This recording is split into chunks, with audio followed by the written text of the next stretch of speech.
here we go. Ito na nga, naggigisa na ako ng bawang. Nakikita nyo naman, maraming bawang yan, mga aswang. Ay, hindi ganon. So, makikita nyo nga ron, gigisa ko yung bawang. Siyempre, inilagay ko na yung itlog maalat natin, na salted egg. Siyempre, ano nga tawag mo ta. So, kiniwar-kiwar ko, dinurog-durog ko. Sa'yo na lang kung isi-separate mo kung pula lang ng itlog o buong itlog. Pwede na yan, bes. Oo, kaysa naman, saan mo?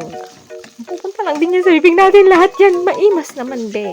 Oo, masarap naman yan. Kiniwar-kiwar ko hanggang sa durog siya. Ganyan lang ang gagawin natin. So, wala kaming butter. Kasi nakalimutan ko na lipatak-tatay, bes. Yan, nilagay ko na ang ating bintong 1/4 na hipon. Oo. Ang hina pala niyan. Dapat para, di ba, di? Minsan lang naman. Ayan. I-mix lang natin. Siyempre, ikiwar-kiwar mo yan. Lagyan natin ng oyster. Hindi mo toyo yan. So, nilagyan ko ng oyster. Hinalo-halo ko. At nakikita nyo na nga nagda-dry. So, ayan. Dapat alalay lang kayo sa pagkiwar-kiwar dyan, paghalo-halo. Naglagay din ako ng paminta at bahala na kayo kung anong gusto nyong ilagay na ano dyan, pampalasa, syempre, mga spices.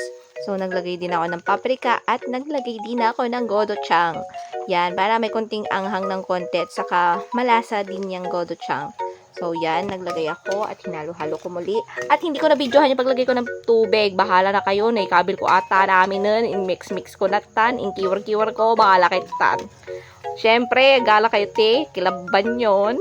And tayo, mga arsam. So, I hope you like it. Nagustuhan nyo sana at gawin nyo na yan. Alam ko nang ididig kayo. Siyempre, huwag nyo lang hintayin. Magtaob na tayo ng kardiro natin. Ayan. So, thank you for watching my video, mga arsa!